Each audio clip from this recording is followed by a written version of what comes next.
کہ ما کان لکم ان تؤذوا رسول اللہ، تمہارے لیے جائز نہیں کہ رسول اللہ کو اذیت دو، بلکہ تمہارے لیے الٹا کیا لازم ہے کہ تم کیا کرو؟ صلو علیہ وسلموا تسلیما۔ یصلون کا مطلب جو ہے ابن عباس کہتے ہیں کہ یبرکون، برکت کی دعا کرتے ہیں، آپ پر برکت کی دعا کرو، اسی لیے ہم کہتے ہیں نا اللہم بارک علی محمد۔ بہرحال حدیث میں آتا ہے، بخاری کی حدیث ہے کہ تم میں سے کوئی شخص جب تک اپنی نماز کی جگہ پر جہاں اس نے نماز پڑھی ہے بیٹھا رہے اور اس کا وضو نہ ٹوٹے، تب تک فرشتے اس پہ درود بھیجتے رہتے ہیں، یعنی عام انسانوں پر بھی، اور یوں کہتے ہیں یا اللہ اس کو بخش دے، اس پر رحم فرما۔ تو فرشتے جب دعائے رحمت کرتے ہیں تو وہ دراصل اللہ تعالیٰ سے کیا کہتے ہیں کہ یا اللہ ان پر رحم فرما، ان کے درجات بلند فرما۔ پھر اسی طرح یہ ہے کہ ان ابی ہریرہ رضی اللہ عنہ ان رسول اللہ صلی اللہ علیہ وسلم قال من صلی علی واحدۃ صلی اللہ علیہ عشرا۔ حضرت ابو ہریرہ سے روایت ہے کہ نبی صلی اللہ علیہ وسلم نے فرمایا جس نے مجھ پر ایک مرتبہ درود بھیجا اللہ تعالیٰ اس پر 10 رحمتیں نازل فرمائے گا۔ یہ صحیح مسلم کی روایت ہے۔ اسی طرح ایک اور حدیث میں آتا ہے، حضرت عبداللہ بن ابو طلحہ کہتے ہیں اپنے والد سے روایت کرتے ہوئے کہ ایک روز اللہ کے رسول صلی اللہ علیہ وسلم تشریف لائے، آپ کا چہرہ مبارک خوشی سے تمتما رہا تھا۔ ہم نے عرض کیا آج آپ کے چہرے پر مسرت کے آثار دیکھ رہے ہیں۔ آپ نے فرمایا میرے پاس جبریل تشریف لائے اور بشارت دی کہ اللہ تعالیٰ فرماتا ہے کیا آپ کے لیے یہ بات خوشی کا باعث نہیں کہ آپ کا جو امتی آپ پر ایک مرتبہ درود بھیجے میں اس پر 10 رحمتیں نازل کروں، اور جو امتی ایک مرتبہ آپ کو سلام کہے میں اس کو 10 مرتبہ سلام کہوں۔ کوئی بھی دعا جب آپ کرتے ہیں اور کوئی ذکر کرتے ہیں تو اس کا اتنا اجر نہیں جتنا درود شریف کا ہے۔ ایک اور روایت ہے جس نے مجھ پر ایک مرتبہ درود پڑھا اللہ تعالیٰ اس کے حصے میں 10 نیکیاں لکھ دیتے ہیں۔ ایک اور حدیث میں جو میرے اوپر ایک بار درود بھیجے گا اللہ اس پر 10 رحمتیں بھیجیں گے، 10 گناہ معاف کریں گے، 10 درجے بلند فرمائیں گے۔ 10 رحمتیں، 10 گناہ معاف اور 10 درجے بلند، 10 سٹیپس اوپر ہو گئے آپ۔ پھر اسی طرح ایک حدیث ہے 10 مرتبہ صبح 10 مرتبہ شام درود پڑھنا آپ صلی اللہ علیہ وسلم کی شفاعت حاصل کرنے کا ذریعہ ہے۔ یہ حدیث جو ہے یہ طبرانی کی ہے۔ پھر اسی طرح ایک اور حدیث میں آتا ہے حضرت عبداللہ بن مسعود کہتے ہیں کہ رسول اللہ صلی اللہ علیہ وسلم نے فرمایا قیامت کے دن میرے سب سے زیادہ نزدیک وہ لوگ ہوں گے جو مجھ پر زیادہ سے زیادہ درود بھیجتے ہیں۔ اسی طرح ایک اور حدیث ہے کہ نبی صلی اللہ علیہ وسلم ایک روز گھر سے نکلے اور کھجوروں کے باغ میں داخل ہوئے، آپ نے بہت لمبا سجدہ کیا حتیٰ کہ مجھے اندیشہ ہوا کہ کہیں اللہ نے آپ کی روح قبض نہ کر لی، اتنی دیر لگا دی۔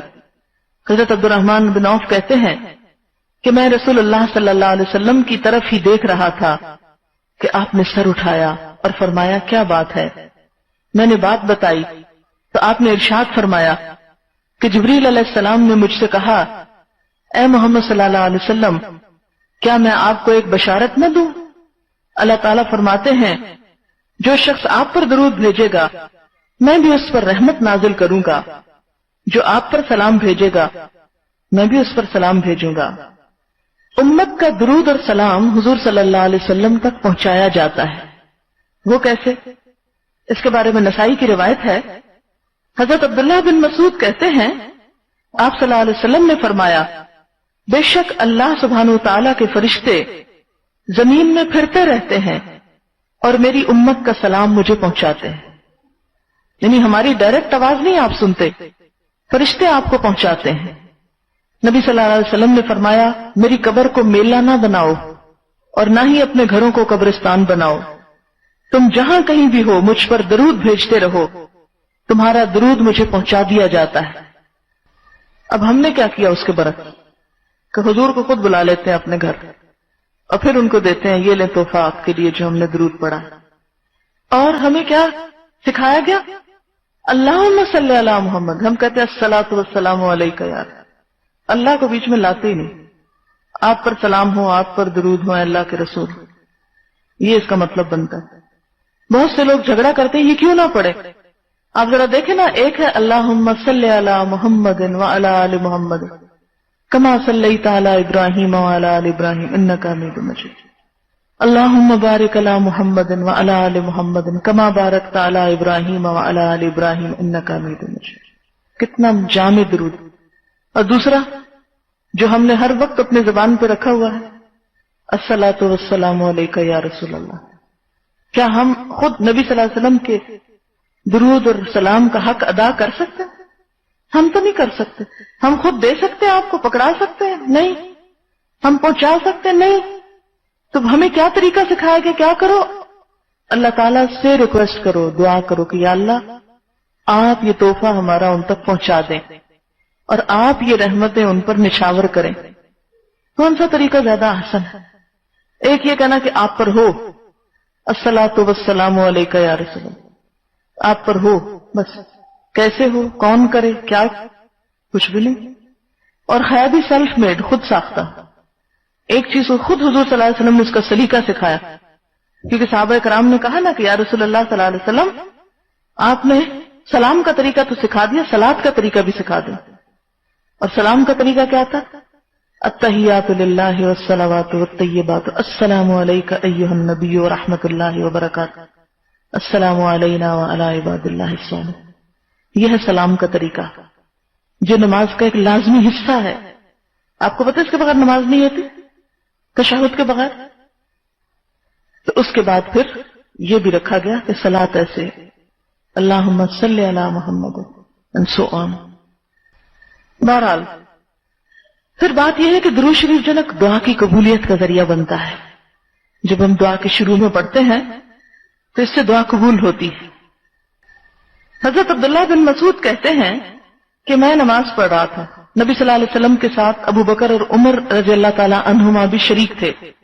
میں دعا کے لیے بیٹھا تو پہلے اللہ کی حمد و ثنا کی، پھر نبی صلی اللہ علیہ وسلم پر درود بھیجا، پھر اپنے لیے دعا کی. تو نبی صلی اللہ علیہ وسلم نے فرمایا اس طرح اللہ سے مانگو ضرور دیے جاؤ گے. دوبارہ فرمایا اللہ سے مانگو دیے جاؤ گے. یہ ہے اصل طریقہ دعا مانگنے. پہلے کیا؟ جیسے آپ کی مصنون دعاؤں کے شروع میں سبحان اللہ وبحمدہ عدد خلقہ، اور اس کے بعد تھوڑا سا درود شریف، پھر اس کے بعد دعا. اس سے کیا ہوتا ہے؟ دعا حمد و ثنا اور درود سے کوٹ ہو جاتی، لپیٹ دی جاتی، ایک ایسی سٹیمپ لگ جاتی کہ جو ڈائریکٹ پہنچتی ہے. پھر راستے میں وہ خط بے رنگ نہیں ہوتا، کیونکہ اللہ تعالیٰ درود شریف تو نہیں ہٹائیں گے اس سے، اس کے ساتھ چپک گئی نا، لگ گئی. درود شریف رد نہیں ہوتا. اور پھر 10 رحمتیں بھی آتی ہیں. جب آپ نے پہلے درود شریف پڑھ لیا تو آپ نے کیا کیا؟ محفوظ کر لی دعا. اب وہ قبول ہوگا تو ساتھ آپ کی دعا بھی قبول ہو جائے گی. آپ نے ایک ایسا ذریعہ اختیار کیا کہ جس سے اس کی قبولیت میں مشکل نہ ہوگی. پھر اسی طرح حضرت فضالہ بن عبید رضی اللہ تعالیٰ عنہ کہتے ہیں کہ ایک مرتبہ نبی صلی اللہ علیہ وسلم تشریف فرما تھے کہ ایک شخص آیا، نماز پڑھی، اللہ سے مغفرت کی، اس کی رحمت کا سوال کرنے لگا. آپ نے فرمایا اے نمازی تو نے جلدی کی، جب نماز پڑھ چکو تو اللہ کی حمد و ثنا بیان کرو جیسا کہ حق ہے، پھر مجھ پر درود بھیجو، پھر اس سے دعا کرو. یہ ایک ادب سکھایا گیا ہم کو. کئی لوگ ہوتے ہیں ڈائریکٹ بس شروع کر دیتے ہیں، نہیں، پہلے اللہ کی حمد و ثنا پھر درود شریف. اسی طرح ایک اور حدیث ہے، آپ صلی اللہ علیہ وسلم نے فرمایا جب تک کوئی مسلمان مجھ پر درود بھیجتا رہتا ہے اس وقت تک فرشتے اس کے لیے دعائیں رحمت کرتے رہتے ہیں. جہاں اللہ کی 10 رحمتیں آتی ہیں وہاں فرشتے بھی دعائیں کرنی شروع کر دیتے ہیں. اب جو چاہے کم پڑھے، جو چاہے زیادہ پڑھے. اور پھر اسی طرح ایک اور بہت خوبصورت حدیث ہے جو میرے استاد نے مجھے سنائی، پھر مجھے لگا جیسے پتہ نہیں دنیا کی کتنی بڑی نعمت مل گئی. مسلم احمد کی یہ روایت ہے، حضرت ابی ابن کعب کہتے ہیں میں نے رسول اللہ صلی اللہ علیہ وسلم سے عرض کیا اے اللہ کے رسول صلی اللہ علیہ وسلم، میں آپ پر کثرت سے درود بھیجتا ہوں، اپنی دعا میں سے کتنا وقت درود کے لیے وقف کروں؟ یعنی جب میں دعا مانگتا ہوں کتنا وقت درود شریف میں لگاؤں؟ آپ نے فرمایا جتنا تو چاہے. میں نے عرض کیا 1/4 ایک چوتھائی. آپ نے فرمایا جتنا تو چاہے لیکن اس سے زیادہ کرے تو تیرے لیے اچھا ہے. میں نے عرض کیا آدھا وقت. آپ نے فرمایا جتنا تو چاہے لیکن اگر تو اس سے زیادہ کرے تو تیرے لیے اچھا ہے. میں نے کہا 2/3. آپ نے فرمایا جتنا تو چاہے لیکن اگر زیادہ کرے تو تیرے لیے بہتر ہے. میں نے عرض کیا اپنی ساری دعا کا وقت درود کے لیے مقرر کرتا ہوں. اس پر رسول اللہ صلی اللہ علیہ وسلم نے فرمایا یہ تیرے سارے دکھوں اور غموں کے لیے کافی ہوگا اور تیرے گناہوں کی بخشش کا باعث ہوگا. خصوصاً اس وقت جب کوئی ڈپریشن کی کیفیت ہوتی ہے تو سمجھ نہیں آتی کیا دعا کریں کیا نہ کریں, کیا مانگے کیا نہ مانگے. کوئی چیز گم ہو جاتی ہے, کوئی بری خبر آپ سن بیٹھتے ہیں, کوئی آپ کو ستانے لگتا ہے, کوئی چیز ہو, غصہ آ جائے, فوراً درود شریف پڑھنا شروع کر دیں. سب غموں کا حل ہے. 10 رحمتیں جو آنے لگ جائیں گی. ہم کیوں نہیں پڑھتا اتنا لمبا ہے کون پڑھے. اور کچھ نہیں, زیادہ ہی دل ڈوبا ہوا پریشانی میں تو صلی اللہ علیہ وسلم صلی اللہ علیہ وسلم صلی اللہ علیہ یہی پڑھنا شروع کر دیں. اور یہ تو تھا نا درود بھیجنے والے کی فضیلت, اور نہ جو پڑھے اس کی کیا شامت. آپ صلی اللہ علیہ وسلم نے فرمایا بخیل وہ ہے جس کے سامنے میرا ذکر ہو اور وہ مجھ پہ درود نہ بھیجے. سب سے زیادہ بخیل ہے وہ انسان, اسے بخیل کہا گیا. ایک اور روایت میں آتا ہے لوگوں میں سے بخیل ترین آدمی وہ ہے جس کے سامنے میرا نام لیا جائے اور وہ میرے اوپر درود نہ بھیجے. حضرت ابو ہریرہ رضی اللہ تعالیٰ عنہ کہتے ہیں کہ آپ نے فرمایا رسوا ہوا وہ آدمی جس کے سامنے میرا نام لیا جائے, ذلیل ہوا وہ آدمی, رغم انف رجل کے لفظ آتے ہیں عربی میں, کہ جس کے سامنے میرا نام لیا جائے اور وہ درود نہ پڑے, وہ ذلیل ہوا. رسوا ہوا وہ آدمی جس نے رمضان کا مہینہ پایا اور اپنے گناہ نہ بخشوا سکا.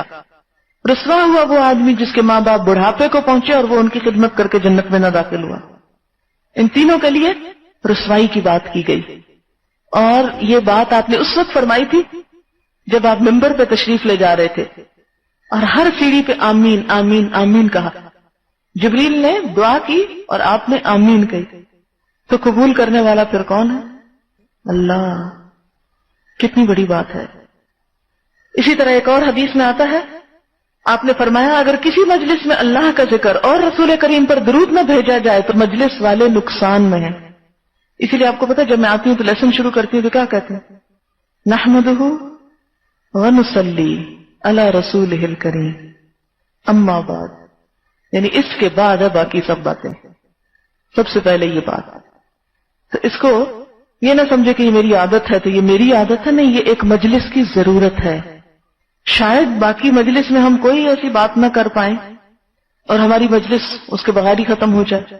یہ سب سے مختصر حمد و ثنا اور درود ہے. نحمدہ اس کی حمد کر, ونصلی علی رسولہ الکریم. کتنا چھوٹا, 2 لفظ ہیں, بہت جامع. پھر ایسے لگتا ہے نا جب میں اس کو پڑھتی ہوں خود اپنے محسوس کرتی جیسے میرا راستہ کھل گیا, دروازہ کھول دیا میں نے. میری اپنی یہ فیلنگ ہوتی اب میرے لیے آسانی ہو گئی, اب میں آرام سے آگے بڑھ جاؤں گی. اور یہی وجہ کہ آپ دیکھیں کہ مسلمانوں کی کوئی کتاب ان الفاظ کے بغیر نہیں ہوتی. شروع کرتے اسی سے شروع کرتے ہیں. پھر اسی طرح خطبے, تقاریر, ان سب چیزوں میں ایک مسلمانوں کی روایت رہی. آج ماڈرنزم کے